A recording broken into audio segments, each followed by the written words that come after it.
Chief Guest, Professor Sri Jayewardenepura. Guest of Honor, Emeritus Professor M.M. Karunanayaka. Keynote Speaker, Professor Mohan Munasinghe. Distinguished invitees, ladies and gentlemen. A warm welcome to you all to the inauguration ceremony of the ICMA 2014, the International Conference on Multidisciplinary Approaches, proudly presented by the Faculty of Graduate Studies, University of Sri Jayewardenepura. To commence the proceedings this morning, we begin with the lighting of the traditional oil lamp, and for that, I would like to invite Dr. N.L.A. Karunaratne, the Vice-Chancellor of the University of Sri Jayewardenepura. Chief Guest of the ceremony, Professor Shanika Hirimburegama, Chairperson of the University Grants Commission, Dean of the Faculty of Humanities and Social Sciences, Mr. C.L.K. Navaratne, the Dean of the Faculty of Applied Sciences, Professor Sudhanta Liyanage, Dean of the Faculty of Management Studies and Commerce, Dr. U. Anurukumara, Dean of the Medical Sciences, Senior Professor Mohan Silva, Senior Professor Swarna P. Siri, the Conference Chair and the Dean of the Faculty of Graduate Studies. Guest of Honor of the ceremony, Emeritus Professor M.M. Karunanayaka. Keynote Speaker of the ceremony, Professor Mohan Munasinghe.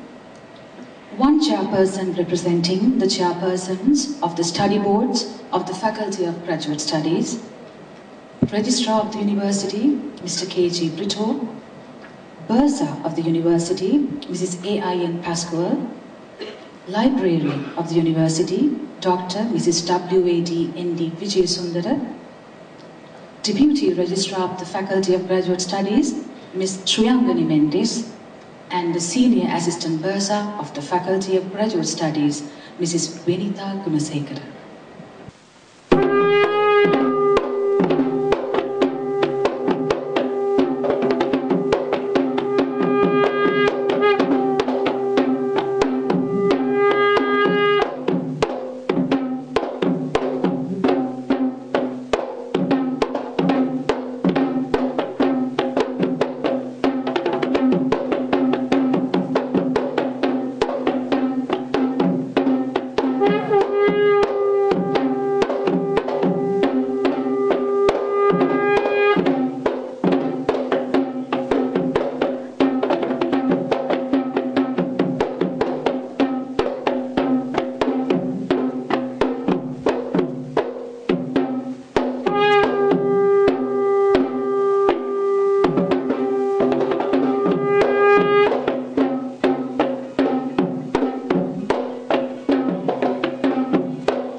Let us begin this ceremony with a moment of gratitude to our university. Ladies and gentlemen, please rise for the University Anthem of the University of Sri Jayewardenepura.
Thank you.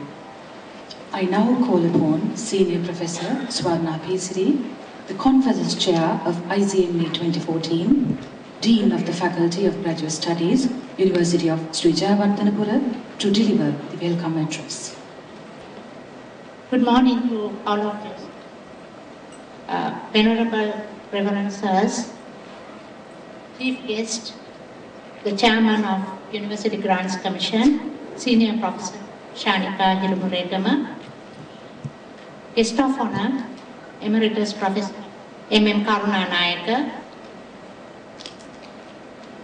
Vice Chancellor Dr. N.L.A. Karunaratna, resource persons of the plenary session on CKDU, all the guest speakers, chairpersons of all the sessions, deans of all the faculties, chairpersons and course coordinators of all the study boards, senior professors, and all the academic staff members, Registrar Bursa and all the non-academic staff members, foreign delegates, distinguished invitees, and the participants from all the organizations.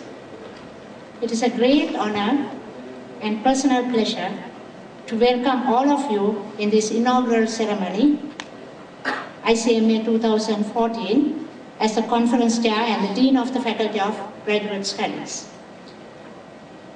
We appreciate your valuable participation in this conference on top of your busy time schedules. This is a very special day for our faculty as we have organized this international conference with the main objective to bring researchers of diverse disciplines to a common platform that will provide a forum to exchange research findings and technologies among professionals, academics, and researchers in different research areas. We have included a plenary session on chronic kidney disease with unknown etiology, which is a serious health challenge in Sri Lanka, particularly in the north central province of Sri Lanka. This session will provide the scientists to update their knowledge on new findings in this important area and to discuss possible remedial actions to control and prevent the spread of this disease to other parts of the country.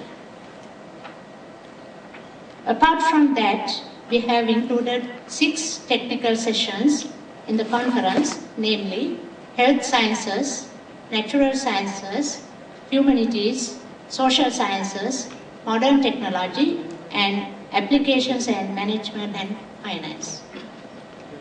Also, there will be a cultural event in this conference which symbolizes the theme of the conference, harnessing knowledge and harmonizing diversities using music. As another achievement of our faculty, we are launching the first issue of the first volume of biannual International Journal of Multidisciplinary Studies in this conference, and we have already received more than 100 research papers for this journal, indicating the interest of the researchers for the journal. And research contributions of our faculty also have increased over the past years, and it has reached high outputs. We have produced 22 PhD degrees and 21 MPhil degrees within this year, on top of the high number of registrations for research degrees. We feel that we are moving more towards research-oriented degrees and activities. I would like to mention about the success behind this conference.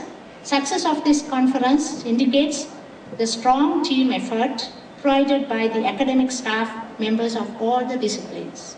As a team, we collectively tried out our best to make this event a memorable occasion.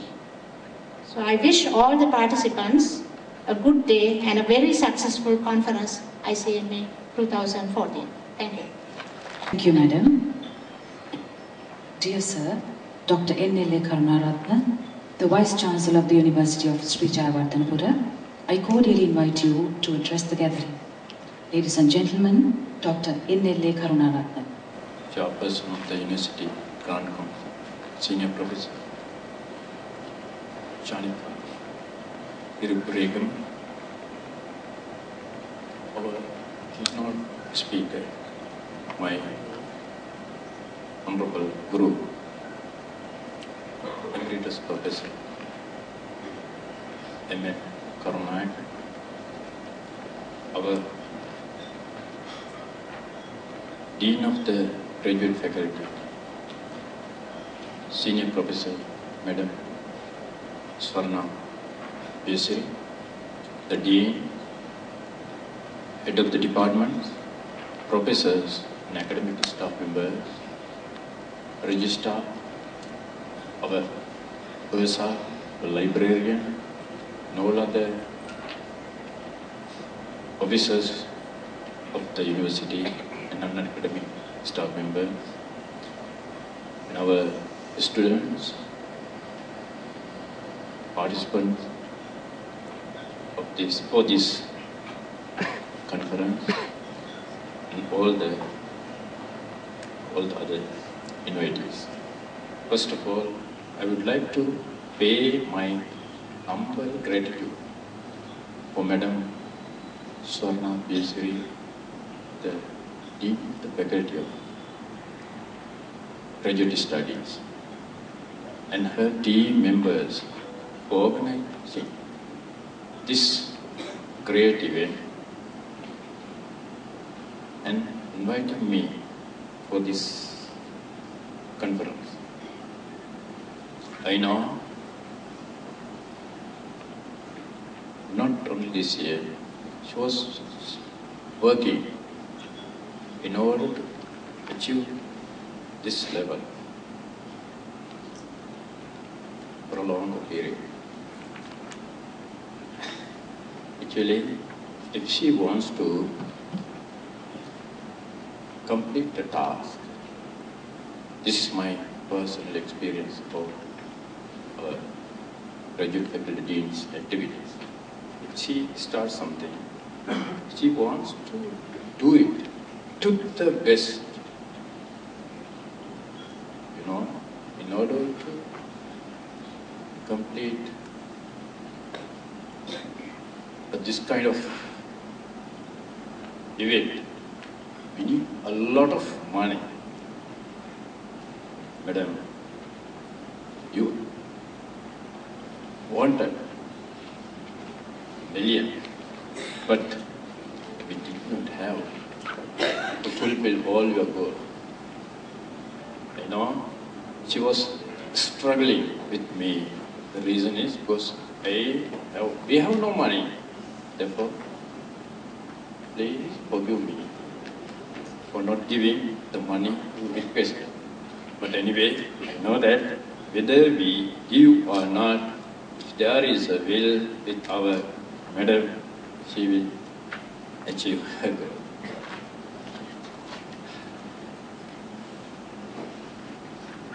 Therefore, with all the problems, she is able to manage to conduct this conference very well.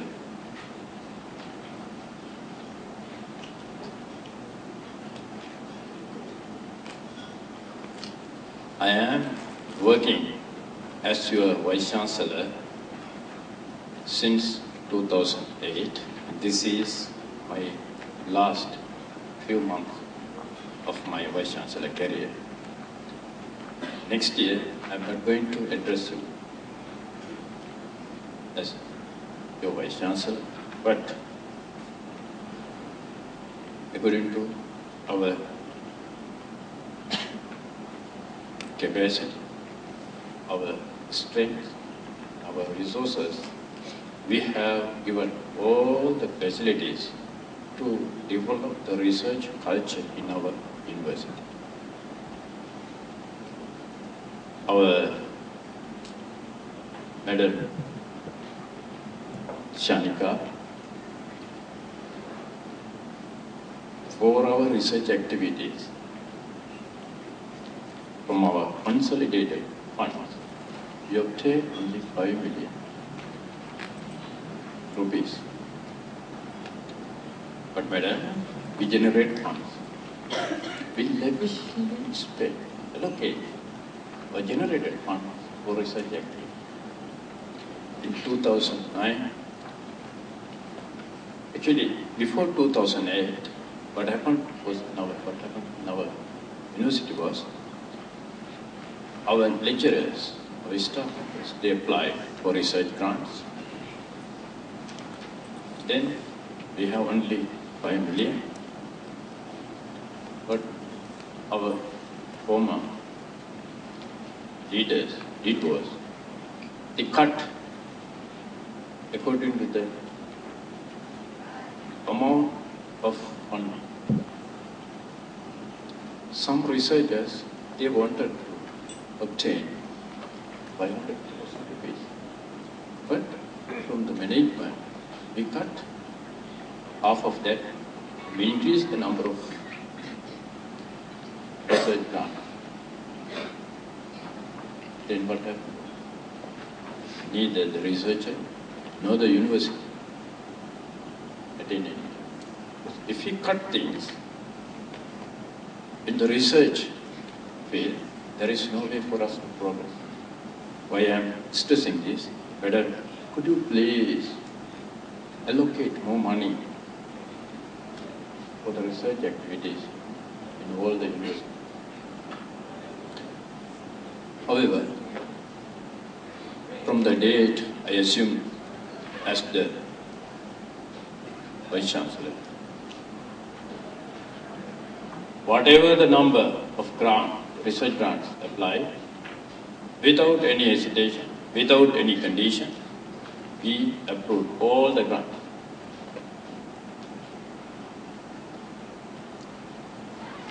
With our facility, Faculty of Medical Sciences, they did a lot of research. They are members of the medical faculty. medical sciences, faculty of medical sciences are the real great people, those who obtain our facility. This year, yesterday, we had finance committee. We had Professor Karunayaka there as a member. Counted, actually, we approved all the grants in our finance committee yesterday from the humanities and social sciences. The one grant, 200,000.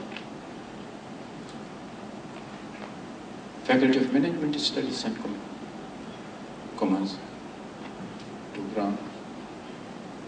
Science faculty, 4 grants. All the other grants are from Faculty of Medical Sciences.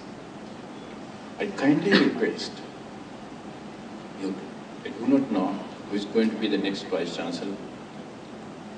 Now we have 4 applicants. All are capable of performing their duty as Vice Chancellors. Actually, I am very proud of them because I have given all of them to work as the acting Vice Chancellor. They perform very well during their acting period. I kindly request all of you to please continue at the same time. What we did means without any hesitation allocate any number, right? What is the number you get from that research or research grants approved? At the same time, to please encourage the faculty members of humanities and social sciences, applied management sciences, management studies and commerce, and applied sciences, to apply more and more research grants. Actually, these days there are debates related to our university activities, university research.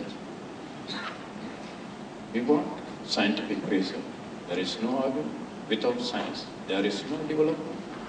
But the invention and innovations initiated in the faculties of sciences, medicine, and engineering, they must go to the society as products of economic activities. When they go, when their products, when their innovations, inventions go to the society as products, we need management people, we need humanities people, experts, we need social scientists to give all the scientific advancement and their facilities people. Otherwise, neither science nor humanities or management or social sciences will flourish. Why I am stressing this today in this conference? Our theme is International Conference on Multidisciplinary Approaches, Harnessing Knowledge and Harmonizing Diversity. If we think that, oh, who is this art graduate, art alum? They do not know what. We scientists are the great people. There is no way for us to do that. Because of our ignorance. If we say so, we are ignorant. We need all multidisciplinary research, multidisciplinary studies. These are very, very essential for our country. We are a fast-growing economy. When an economy grows very fast, it creates unexpected problems, unexpected results.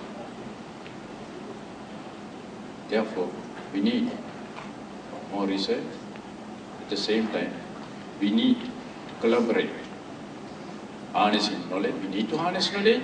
At the same time, we need to, when we harness knowledge, if we encourage the diversity, it does not help. Therefore, harmonizing diversity is very, very essential. These things we need to consider as very, very important. On the other hand, don't think that our country is a country without a heritage. We have a great heritage. Our history, historical evidences, historical development. Our development in the historical period, from time immemorial, we were a highly advanced society. We have written history from the day King Vijay from India, but if we further very carefully study, we have King Ravana and his lineage. All were great, great people. You must learn from them. You must do research about their science and scientific advancement. When we ask, who invented the aeroplane? Wright brothers. Wright brothers. Is that right? King Ravana went to India by an aeroplane. He landed in this country. There is a place called Variapula. It is one of the airports of King Ravana. He has number of airports. He had number of airports. Therefore, we need, especially our scientists, they need to do research on our cultural heritage. Nowadays, all the historians and archaeologists, they do research on these things, but if you really want to have a scientific explanation for our past growth, past very prestigious eras in our history, we need scientific explanation. If you do that, our scientists, if you do that, then you will be able to create a name in the scientific world. Otherwise, don't think that you can replicate scientific activities of the Western scientists. But don't think that you will be able to create a name for yourself by way of doing that. When we do these things, don't forget that our systems are weak. Our traditional knowledge system is very, very powerful. Today, in the academia, especially when it comes to education, we produce people, those who have qualification, studies, education. All these are for collecting more and more certificates.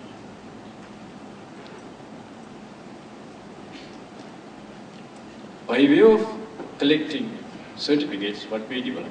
We develop only the brain.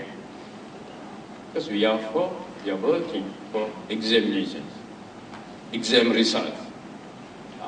Grade 5 scholarship exam, all level, A-level, BA, BSc, MBBS, MA, MSc, MPhil, PhD, and a lot of other professional qualifications, SIMA, SIM, Chartered, like that.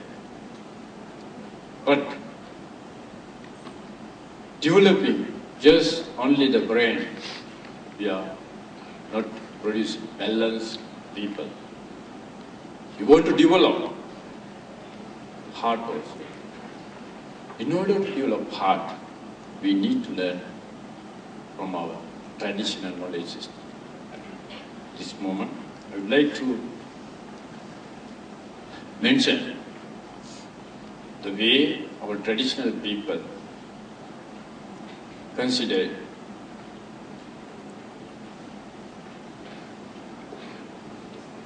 a person who is very well balanced, who is knowledgeable and who has wisdom. This sloka or Sanskrit verse tell us what are the qualities of a properly educated people. Akrodha maruga jitin yatvang daya shama sarva janapriyatvam nirlobha datha vayashoka mukti jnana prabheda tasya lakshana. Akrodha, educated people, they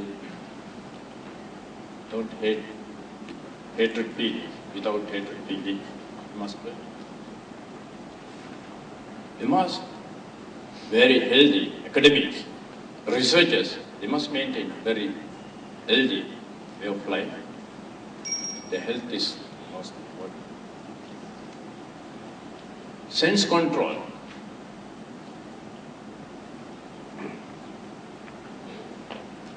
Eye, ear, nose, tongue, body and mind.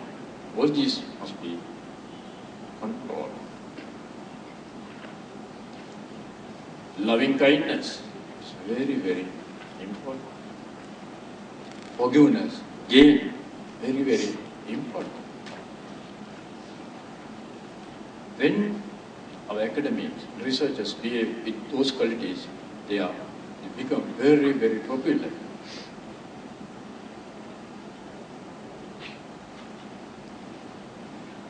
At the same time, they are not stingy.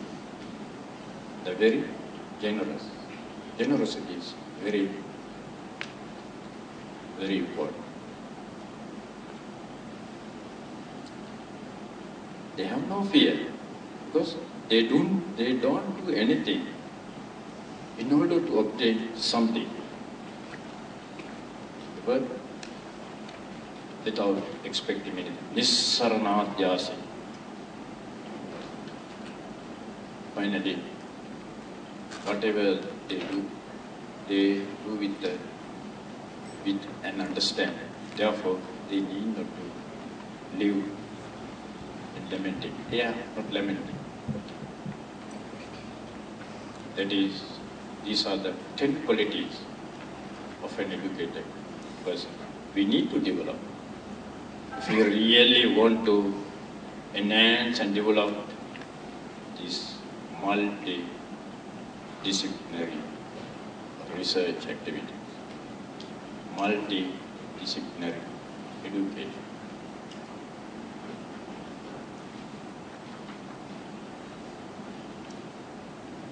The Lord Buddha was, I think it is better to tell about Lord Buddha and his teaching also at this moment. Because the university was established in 1959 to protect the Sinhalese language and the Buddhist culture. According to Buddha, what Buddha has mentioned, 7 qualities as a rich person. Person's richness depends on these 7 qualities.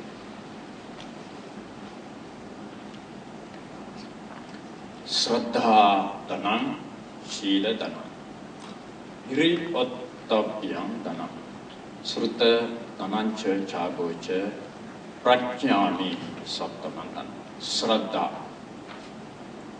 We must have determination to achieve our goals. If we change our minds all the time, we are not determined to achieve our set goals. We have no Shraddha. Therefore, it is very important. Sila, moral behavior, very, very important. If you don't have moral behavior, then there is no way for us to continue. There is no way for us to develop multidisciplinary activities. Hiryota must understand that, right? We must understand what are the sins, what are the things that we continue, what are the things we need to not to continue. If we feel that if I continue this work, if I perform this work, I will have to face a lot of shameful comments from others, negative comments from we need to continue. So lajja bhaya, it's very, very important. Sruta, versatility. Again, multidisciplinary approaches are not with versatile people. It is always with versatile people. Paushuta bhava. Paushuta means multidisciplinary activities. Again, chagoji. Chagoji. Jagasini. Generosity. Ultimately, prajna. Prajna means, for me, it is really enlightenment. But it is not easy for us to obtain enlightenment in the universities.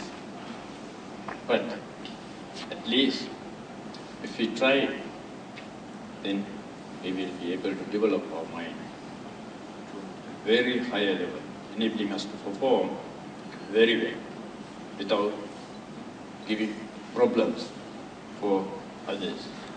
That is very, very important in our behaviors. Because you all are scientists, you all are academics, most of you are academics, and almost all are very familiar with research. Last week, Honorable Minister Chompika Pranavakar came to our university.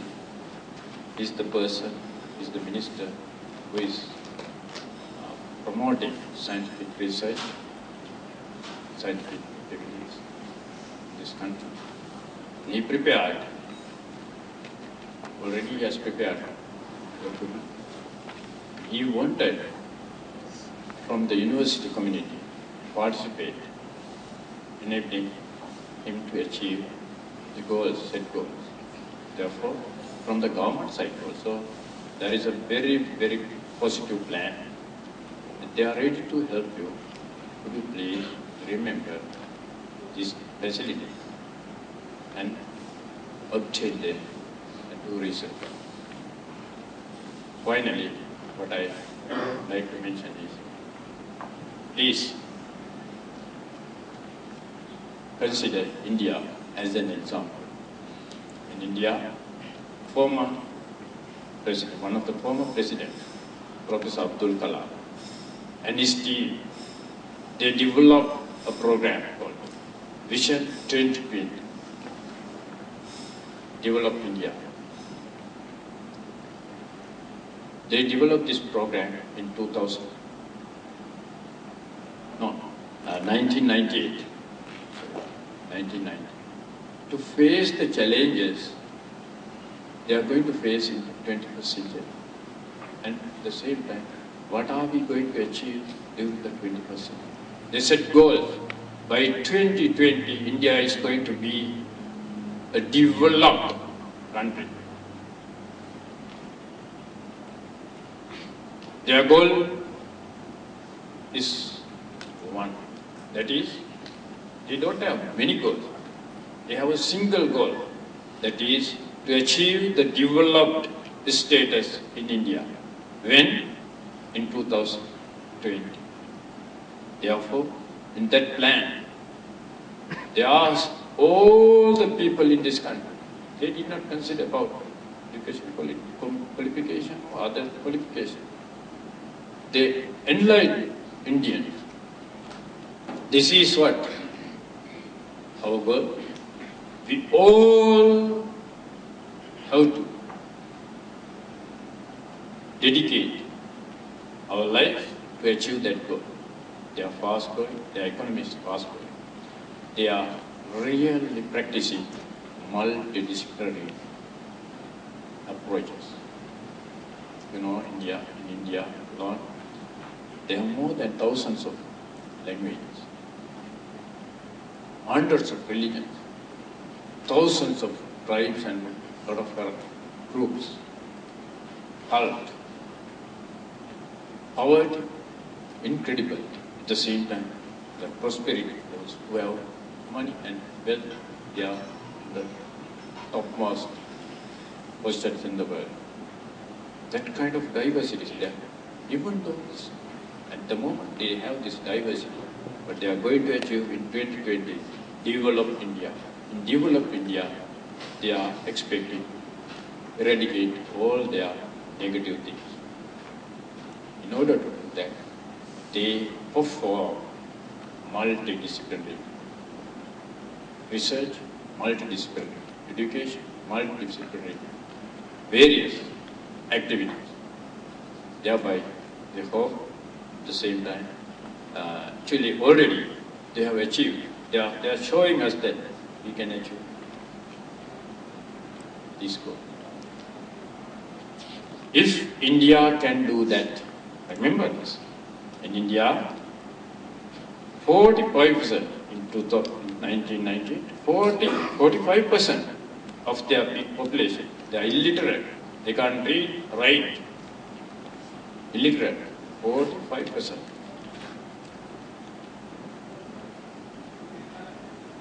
With that problem,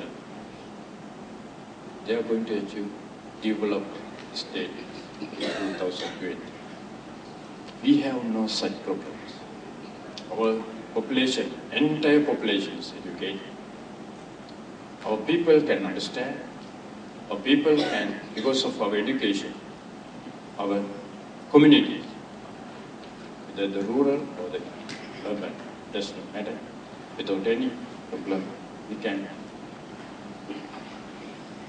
educate our people.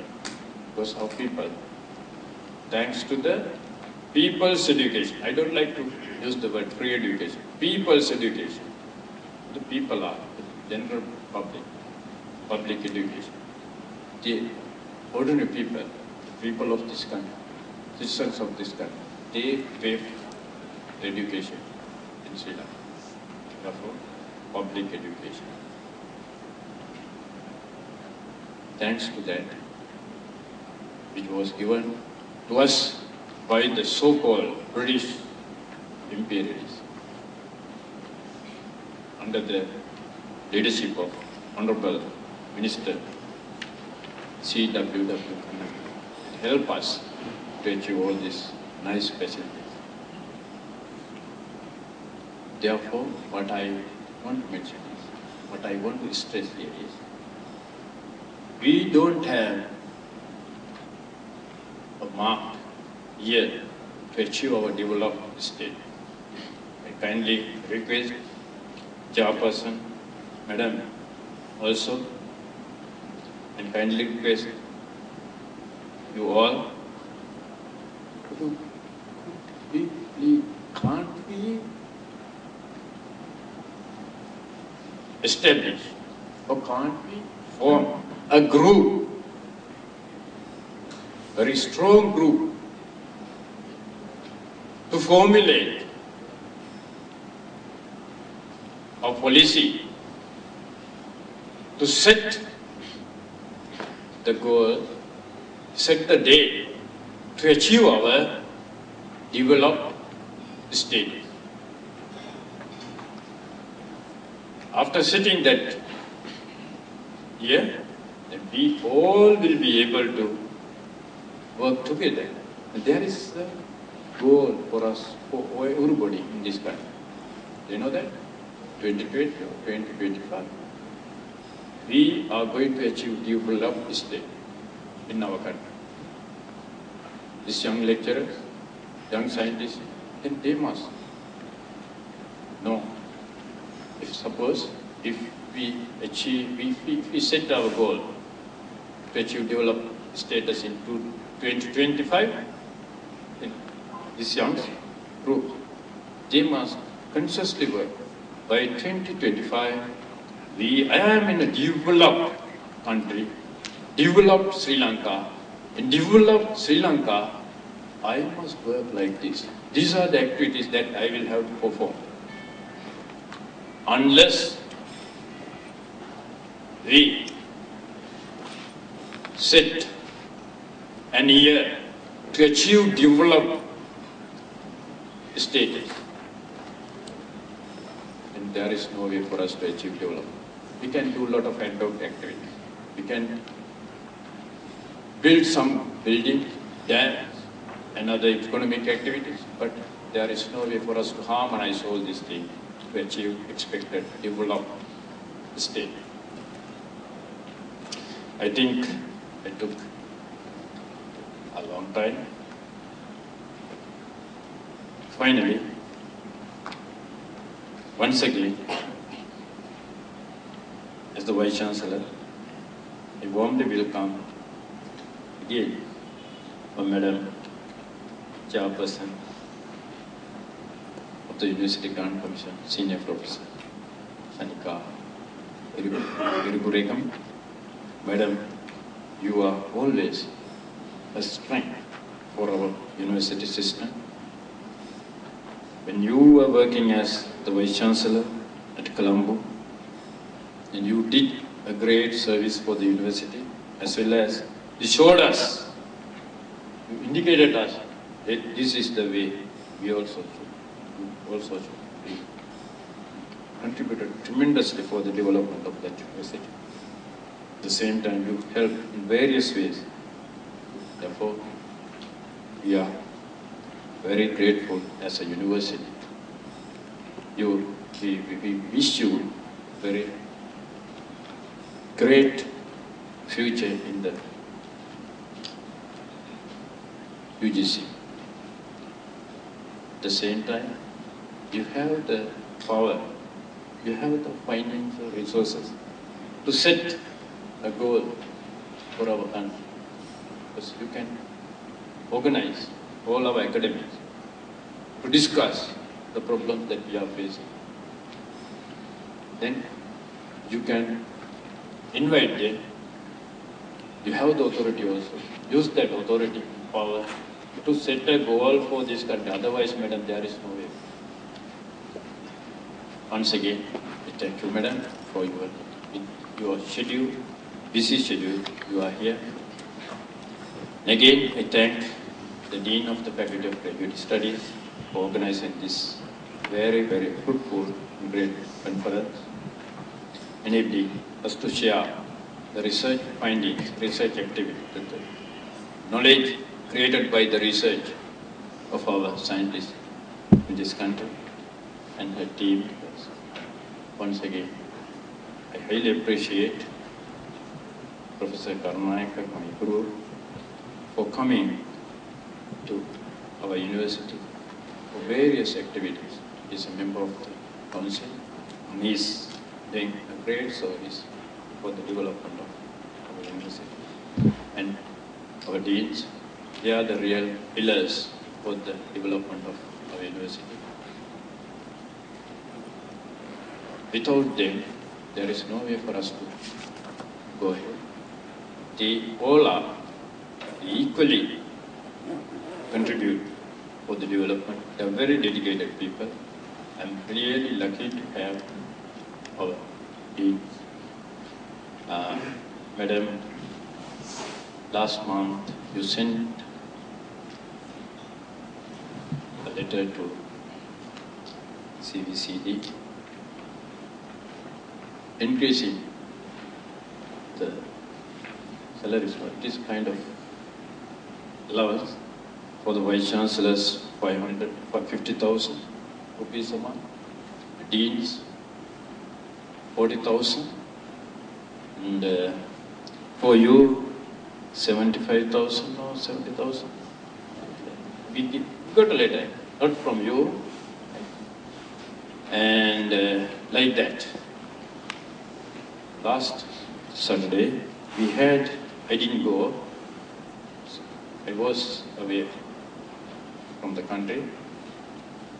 Our Dean, Faculty of Humanities and Social Sciences, he worked as the acting Vice Chancellor, and he went to that meeting, and there they have discussed, and 2 Vice Chancellors from the East, I don't know, not from these areas, from the faraway areas, they have objected, don't give Deans any allowance, but increase our allowance, 50 to 75,000, or something like that. Why I am telling this? Because we must know that these are the things. At the same time, I kindly request you, now in the university, I have an assigned vehicle. Our registered house has an assigned vehicle. For others, no. Therefore, could you please, I kindly request, this is not relevant to the conference, but in the future, for the future conferences, these are very, very relevant. Could you please assign vehicles for all our deans? Because in the government sector, a director, SLA's officers, they join, and after 5 years, they become directors. They all are given assigned vehicle. Madam, you know that the salaries, even though we say big salaries, yes, when it comes to Sri Lankan standard, salary is high, but other facilities are very low. If you can assign vehicles for them, then they will be able to work very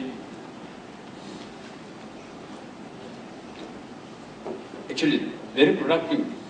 You know, except our university, in all the other universities, deans are given vehicles to come to the university and leave the university. That's all.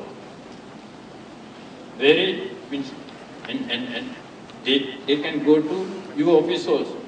For other activities, they are not allowed. There are a lot of restrictions. What I am telling you is, with our freedom, we know that our deans are performing very well. That is why, madam, I am telling you this. We need to give all the facilities for our deans. Actually, in our university, I am proud. I have no hesitation to tell that our deans are the deans, those who really run the university, those who really develop the university. All these infrastructure and other facilities, they develop. They prepare plans, they go to you, they go to ministry and everywhere. Therefore, we need to strengthen our deans. I do not know other, because I have no grudge with anybody. Therefore, this is my last request. If you strengthen our deans and their facilities, then they will be able to perform very well.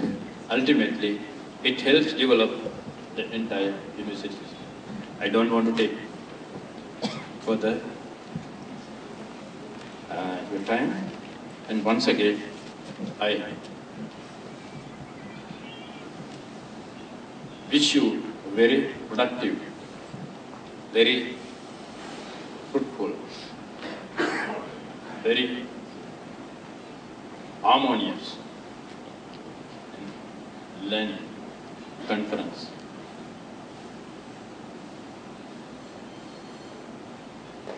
අවසාන වශයෙන් මේ ලෝකේ පාලනය කරන මේ රට පාලනය කරන මේ භූමිය ඔබලන් ජීවත් වෙන ප්‍රදේශය පාලනය කරන ආරක්ෂා කරන සියලුම දෙවි දේවතාවෝ ඔබලන් රැක බලාගෙන ඉන්නවා ආරක්ෂා කරත්තා දෙවියන් අදානයට දෙවියන්ගේ අනුභවයෙන් බුදුහාමුදුරන් අදානයට ත්‍රිවිධ රත්නය අනුභවයෙන් නිදුක් නිරෝගී සුවය මේ වගේ පරිශ්‍රණය කළා විශාල ලෙස රට සංවර්ධනයට අවශ්‍ය යෝධ බල යෝධ වීරිය ලැබිලා අනාගතයේ ඉතාමත්ම විශිෂ්ට පුජ්‍යලයකට පත්වලා විශිෂ්ට පුජ්‍යලයන් විසින් ශ්‍රී ලංකාව සංවර්ධිත ශ්‍රී ලංකාව බවට පත් කර ගැනීමට වාසනාව ශක්තිය සියලු දෙනාටම ලැබේවා කියලා ප්‍රාර්ථනා කරමින් මගේ කතාව අවසන් කරනවා. ගොඩාක් ස්තුතියි. Thank you, sir. Ladies and gentlemen, our keynote speaker of today's inauguration ceremony, Professor Mohan Munasinghe, has arrived and we warmly welcome him to the inauguration ceremony. Sir, I would like to invite you to come to the head table. Our guest of honor this morning, Emeritus Professor M.M. Karunanayaka, the founder dean of the Faculty of Graduate Studies. I would like to invite you, sir, to deliver the speech on the topic, Building Bridges Across Disciplinary Boundaries. Ladies and gentlemen, Emeritus Professor M.M. Karunanayaka. Venerable Mahasangha, Chief Guest and Chairperson, University Grants Commission, Professor Shanika Venukuretu, Keynote Speaker, Professor Mohan Munasinghe, Vice Chancellor, Dr. L.L.A. Karunaratne, Dean Graduate Studies, Professor Swarna Pyasiri, Deans, Professors, and members of the academia, participants and invitees. I am indeed thankful to the Dean of the Faculty of Graduate Studies, Professor Swarna Pyasiri, and the organizing committee for inviting me to be the guest of honor on this important occasion when the faculty is hosting its first international conference. The Dean and the Board of Graduate Studies deserve to be congratulated for the initiative taken to set up a board of multidisciplinary studies, which I think would go a long way to foster multidisciplinarity in its diverse forms within the faculty, both now and in the years to come. In keeping with the theme of the seminar, I would like to express a few thoughts on the subject, building bridges across disciplinary boundaries, with particular reference to possibilities and challenges. It is pertinent to raise the question as to why knowledge building across disciplines is necessary. It is immediately evident that the Western scientific tradition is based on the deconstruction of the world into smaller and smaller fragments through a reductionist approach in understanding the world and its phenomena. This in turn has seen the emergence of not only new disciplines, but also sub-disciplines, resulting in the so-called knowledge explosion. The case of geography, my own discipline, amply demonstrates this point. Initially, geography had two overarching branches, namely physical geography and human geography, but now sub-disciplines have multiplied in both branches, clearly demonstrating the narrow specialization that is taking place within geography. Therefore, today there is not a unified geography, but fragmented geographies, across whose boundaries the geographers themselves, other than those who are within the same discipline, may not be able to communicate. This predisposition is true of other disciplines as well. The tendency is to look inwards and work deeper and deeper within disciplines, contributing to disciplinary isolation. Therefore, we see a reluctance to work across disciplinary boundaries and indeed across sub-disciplinary boundaries. It was Jan Smuts who, in his book titled Holism and Evolution, published in 1926, first recognized the need for a multidisciplinary as against the reductionist approach. Much later, in 1959, the renowned scientist and writer C.B.S. Snow made reference to another dimension of knowledge fragmentation when he referred to the emergence of two cultures within modern society, namely the sciences and the humanities. That is a major hindrance to solving the world's problems because of the missing link between them. Developments since then have led to the recognition of the need for integration of knowledge, both between and within cultures, but experience points out that there is no easy way out of the impasse of disciplinary isolation. The basic issue then is that life's reality is not fragmented, nor is it compartmentalized. This reality can be understood and problems solved only with recourse to more inclusive knowledge systems that build bridges across disciplinary boundaries. In the effort to build bridges across disciplinary boundaries, or in opting for more inclusive knowledge systems, attention has to be focused on the importance of multidisciplinary approaches. However, as yet, there is no total agreement as to what multidisciplinary implies. Quite often, the term multidisciplinary and interdisciplinary are used interchangeably.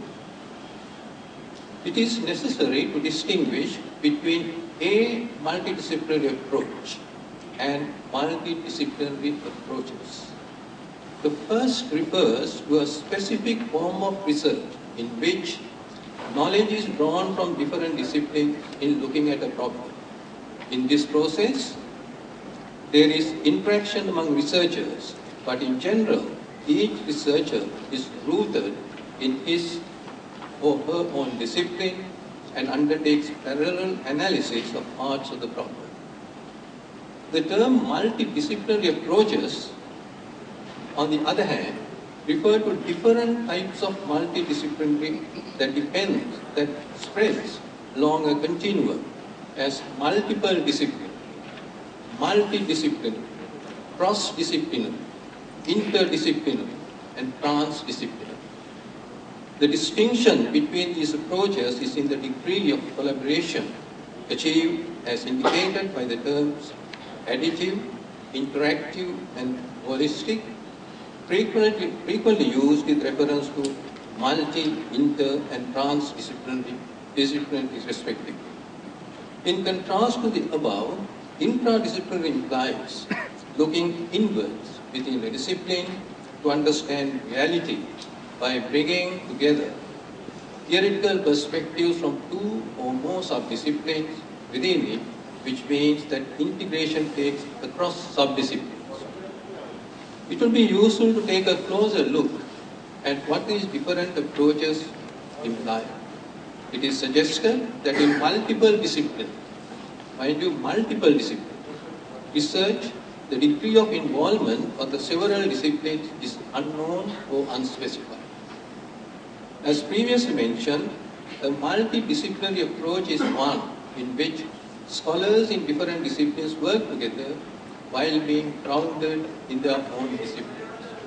A further refinement of the definition is made by Nicholas. He proposes that in multidisciplinary research, several disciplines are brought alongside a principal discipline to help in the complexities and resolve the problems that the principal discipline is trying to unravel. Anderson suggests that multidisciplinary activity frequently precedes interdisciplinary work. The suggestion is also made by scholars that while the term interdisciplinary points to an academic orientation, multidisciplinary is mission-oriented. For this reason, multidisciplinary perspectives have been widely promoted in development projects funded by the world's donor agencies. According to Himmelfarb, some of the World Bank's most successful projects have helped to create multidisciplinary frameworks or have utilized approaches that cross disciplines to fight problems with many roots. There was a time when no distinction was made between the terms cross-disciplinary and interdisciplinary.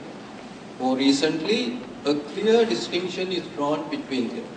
Accordingly, the term cross-disciplinary is used when aspects relevant to one discipline are analyzed and interpreted from the perspective of another discipline. Thus, the political scientist may analyze ecological issues from the perspective of political science. Similarly, issues in cultural anthropology may be looked at from a geographical perspective. It is evident that the essence of cross-disciplinarity is not in integration, as in other forms of multidisciplinarity, but on interpretation. Interdisciplinary research involves bringing down the walls of monodisciplines to develop temporary alliances across disciplines in seeking solutions to given problems which are of a complex and multifaceted nature. The essence of interdisciplinary research would be to bring together techniques, methods, and conceptualizations of the several interacting disciplines in the study of a given problem. An outcome of such interaction would be to analyze, synthesize, and harmonize the viewpoints of different disciplines in a coherent whole. An interdisciplinary approach, therefore, helps to break academic isolation and come to grips with issues from a multifaceted but unified perspective. Transdisciplinary is to transcend disciplines so that their boundaries disappear completely. In transdisciplinary studies, the attempt is to look for isomorphics, that is, common predictable patterns instead of separate ideas. Therefore, it is claimed that transdisciplinary is to work across, between, beyond, and outside disciplines. The attempt is to arrive at a holistic understanding. We have reached a stage where there is a need to harmonize disciplinary and multidisciplinary approaches.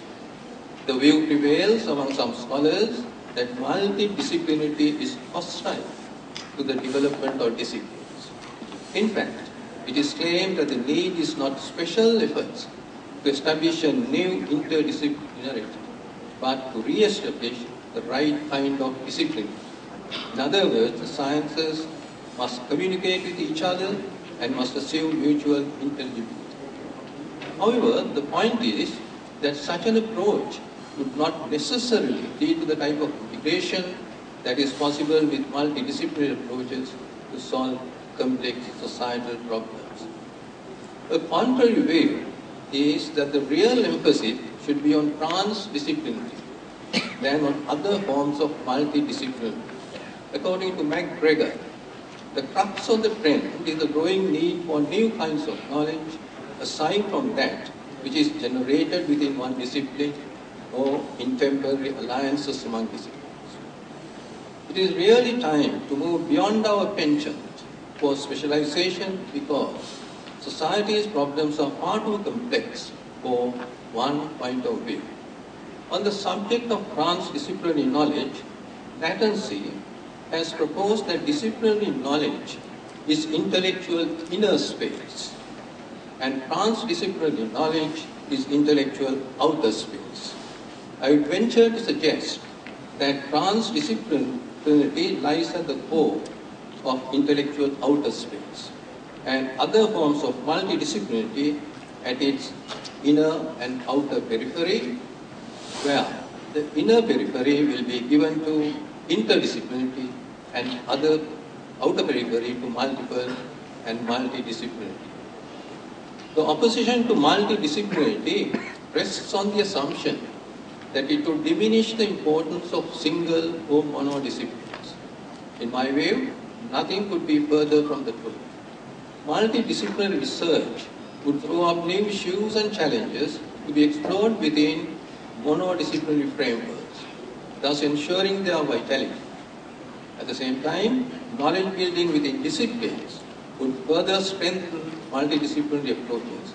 In other words, the need is for the two approaches to be harmonized, coexist with one another, strengthening synergies and complementarities. We may note that many universities are taking a great deal of interest in institutionalizing multidisciplinary approaches to teaching and research. In fact, many universities across the world now offer multidisciplinary undergraduate teaching programs. At the same time, It is commonplace for universities to offer multidisciplinary research programs leading to higher degrees. In many of these programs, there is a strong thought component as well. Another emerging trend in universities is the facility provided for collective doctoral programs. This basically involves building doctoral studies involving several disciplines around a common theme. The People, Places and Provisioning project that was implemented at the University of Stockholm, Sweden some time back provides a good example. This approach enabled both an exchange of views among scholars working on the different research projects and also cross-fertilization of methodological approaches to research. It was also a means of generating comparative research from different perspectives. In the light of what I have presented, I would now like to express some views on the potential for multidisciplinary research at the Faculty of Graduate Studies in our university. We have noted that a board of study has been set up dedicated to multidisciplinary studies. However, I would like to point out that the faculty structure with its system of thematic boards of study was set up for the express purpose of developing disciplinary as well as multidisciplinary research. In fact, similar arrangements abound in many countries. The Faculty of Theme Research at the University of Linköping, Sweden, is a case in point where several thematic departments, namely Environmental Society, Health and Society, Technology and Social Change, Department of Communication have been set up. The Institute of Development Studies at the University of Sussex points to a situation where an institute is dedicated to multidisciplinary research. The Institute of Development Studies too is based on several thematic research areas. What is evident in these arrangements is that there has been a deliberate attempt to move away from academic problem and theme-based multidisciplinary research. The boards of study of the Faculty of Graduate Studies that have been set up in keeping with the Faculty of Graduate Studies ordinance are more of an academic nature. It appears that the Faculty of Graduate Studies would not tap the potential for multidisciplinary research because of a predilection for disciplinary research. It is in this context that one has to assess the importance of the multidisciplinary board of study. In my view, it is desirable for the board of multidisciplinary studies to work along 4 parallel trajectories, namely A, multidisciplinary postgraduate teaching programs, multidisciplinary graduate research programs, C, collective doctoral programs to encourage cross-fertilization of ideas as previously discussed, and D, policy and action-oriented research programs.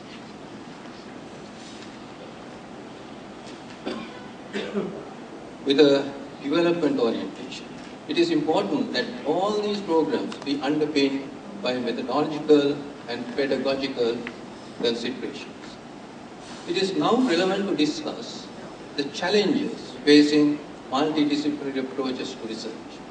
The foremost challenge is that there is no single agreed upon definition of multidisciplinary, as I mentioned at the outset. Then again, there is no clear distinction between multiple disciplinary and multidisciplinary. How do we define the levels of integration achieved within infra-disciplinary studies? Moreover, the term transdisciplinary may not be easily understood by scholars who have not been didactically prepared to perceive an intellectual outer space. The resistance on the part of monodisciplines to recognize the legitimacy of multidisciplinary research is another serious impediment. As I have already mentioned, the present day need is to harmonize disciplinary and multidisciplinary approaches, to which I think our Vice Chancellor too made a reference in his address. Overcoming resistance to multidisciplinary will depend on the capacity to change the mindsets of discipline-oriented researchers and scientists. At the same time, there has to be appropriate recognition of the unique role of multidisciplinarity within the academia in regard to development practice. The setting up of multidisciplinary teams, more often than not, is beset with challenges. The disciplines represented in the multidisciplinary team must be of relevance to the research activity or the project in hand. This is of particular relevance when multidisciplines have to work alongside a principal discipline. The team members should be able to develop a consensus in regard to the objectives of the study and methods of collaboration and knowledge integration. Furthermore, collective and individual responsibilities of team members in respect of the project or research outputs have to be well specified. Yet another vital consideration would be budgetary allocation for the different research and project components. The ethical considerations relating to different disciplines representing a multidisciplinary team is bound to be of a complex nature. Authorship and publication rights are other issues that have to be sorted out in multidisciplinary teamwork. Jill Propeller comments that peer review systems may depend heavily on experts from single disciplines, which makes it difficult to assemble and operate interdisciplinary review panels. Propeller also observes that the extra time needed for interdisciplinary teams to develop a common language and framework for study is an impediment in a competitive system that is research output driven. Another issue of relevance is that not all researchers have the capacity for multidisciplinary research. A multidisciplinary researcher should have both the predisposition and aptitude to carry out such research. It is claimed that such a person should be both specialist and generalist. As we have already noted, there is now a tendency in universities to provide academic programs supporting of multidisciplinary study. This would be a means of training a critical mass of scientists and researchers with necessary competencies for multidisciplinary research. There are challenges relating to multidisciplinary teaching and supervision as well. In a multidisciplinary teaching program, the usual practice is to teach several disciplines, usually 2 or 3, with reference to a particular theme. But to achieve the objective of multidisciplinary research, its philosophical basis has to emerge from the program. If the teaching is concerned merely with the content of the associated disciplines, nothing much could be achieved from a multidisciplinary perspective. It is also recognized that the supervision of multidisciplinary research programs may create problems for both the students and the supervisors. This is particularly so when a student is supervised by several supervisors from different disciplines. This requires the student to strike a balance with the views and opinions expressed by the different supervisors. There is also the challenge of developing innovative methods of supervision for students in multidisciplinary research programs, such as complementing individual supervision with group supervision. It may be necessary for supervisors to pay special attention to the needs of students whose conceptual background in multidisciplinarity is found to be deficient. In concluding my speech, I would like to make a further point. In my view, knowledge building demands not only the development of multidisciplinarity in the conventional sense, but also moving beyond it. As the Vice Chancellor rightly mentioned, I refer to the necessity of rediscovering and incorporating indigenous knowledge in the modern knowledge building project. It would be an excellent idea for the Multidisciplinary Board of Study to set up a project to explore the epistemological basis of indigenous knowledge, which I think would also be a means of adding a new dimension to transdisciplinary studies. It is my fervent hope that the Faculty of Graduate Studies will soon make its mark as a center for multidisciplinary studies in Sri Lanka. I now conclude wishing the conference all success. Thank you. Thank you, sir. Dr. N.L. Karunaratne, the Vice Chancellor of the University. Sir, I invite you to present a token of appreciation to the Emeritus Professor M.M. Karunanayaka, the guest of honor of today's inauguration ceremony.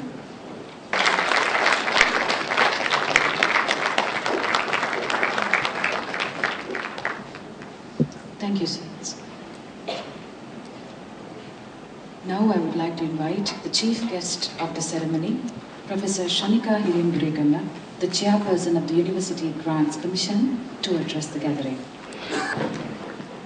Gauraniya Swami Mahatsa, religious dignitaries,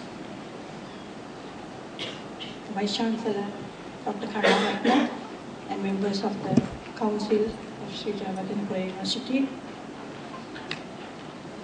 Emeritus Professor Karunanayaka, the keynote speaker, Professor Mohan Munasinghe, the Dean of the Faculty of Graduate Studies, Swarna Prasiri, and the other deans of the faculties, former deans, member of the University Grants Commission, the academic administrators, my dear young academics, emeritus professors, invitees, ladies and gentlemen. I think you have listened to very rich two speeches. There is one yet to come, and I know you're also waiting for a cup of tea. So I think I'll convey some messages, perhaps suggestions, and make it very short. As academics, the universities, we are to create, our mandate is to create knowledge through research, generate knowledge and disseminate them to our students, postgraduate students, and through research seminars like this. So I take this opportunity to commend the Dean of the Faculty of Graduate Studies, Professor Swarna Prasiri, and of course the Vice Chancellor, who has given her full support in organizing this very important transformation, sharing, knowledge conference, information conference. This is what we need to do in universities. Dr. Karunaratne, Vice Chancellor, gave a lot of rich information. And I also take this opportunity to thank him. He went through a very difficult period, as Vice Chancellors we all go through. And I say 50,000 is peanuts, considering the stress we have to go through, and the hospital bills or the health bills. So therefore I take this opportunity to thank the Vice Chancellor also. Now, young academics, I'm giving this, my message is to young academics, relatively young academics. I used to call myself sometime back relatively young, but now maybe that I have to remove it also. We as academics, our wealth is our knowledge. Our thirst is our knowledge. We need to do research. We need to create knowledge. We need to convey this to our students, and that gives us the happiness. We research the innovations. If we can give our innovations to the communities, that will give much happiness.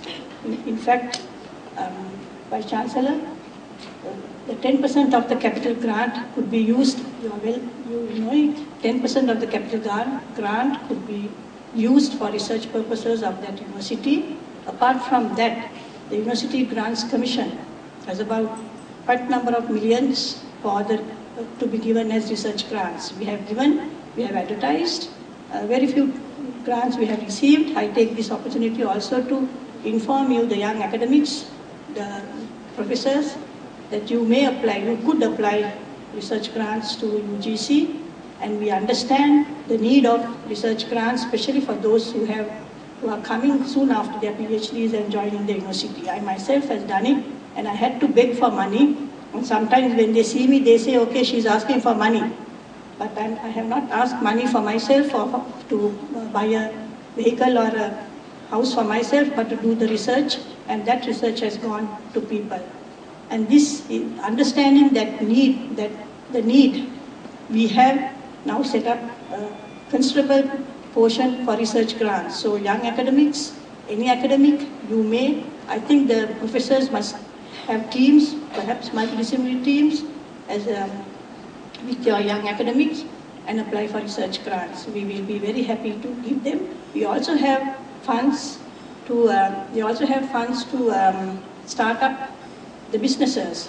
Academics, if they are graduates, start their businesses. Of course, soft loans, money cannot be given free, and that will also help. We know in India it was there some time back. I don't know if it is still there, but that we thought in University Grants Commission we should do that. We also give funds for trainings, short-term trainings, to make presentations international. And this year we thought we would give funds to universities to send their student mobility, transfer some credits to international universities and get them, send our students to international highly reputed universities, and funding could be from UGC and the university.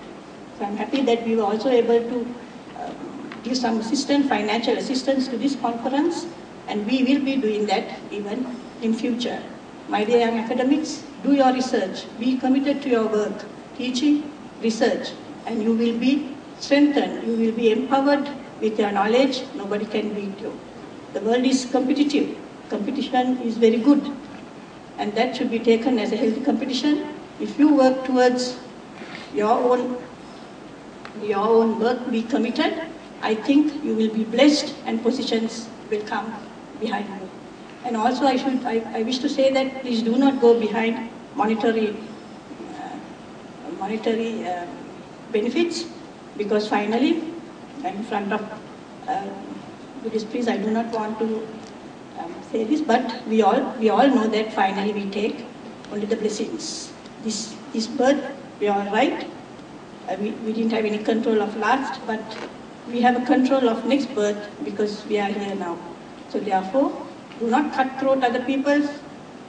Do your own work. Do your committed work. You will get your due respect in the society. I'll give you one example. Since I became Vice Chancellor, University of Colombo 2008, there had been a couple talking against me because they didn't get a position. When there is one position, when there are two, one has to get, one will not get. So you have to understand that. And since then they have been criticizing me, and that has not much affected yet. Now they are criticizing the Vice Chancellor, my husband, as well. Why? Because that post was not given. Everything is there except the position. What can I do? I have to follow circulars. As Vice Chancellor, we need to follow.